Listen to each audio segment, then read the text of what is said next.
นิทานเรื่องกบเลือกนายที่มานิทานพื้นบ้านของลาวที่นิยมเล่าเกินทั่วไปทั้งในลาวและภาคอีสานของไทยเนื้อเรื่องย่อ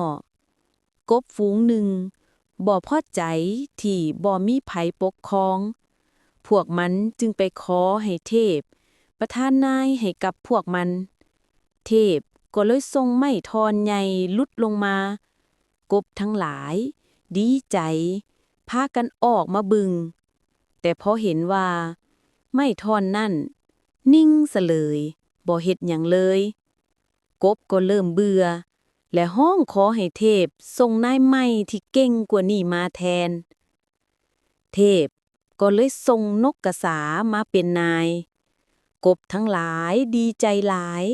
ที่ได้นายใหม่ที่เบิ่งแข็งแรงและขะดื้นขะดอนได้แต่แล้วนกกระสากลับเริ่มกินกบเป็นอาหารกบทั้งหลายร้องไห้เสียใจแต่เทพก็บอกว่านี่แหละแม่นสิ่งที่พวกเจ้าขอเองข้อคิดอย่าคิดเปลี่ยนผู้นำเพียงเพราะเบื่อถ้าผู้นำคนเก่าบ่ได้สร้างความเดือดร้อนบางครั้งสิ่งที่มาแทน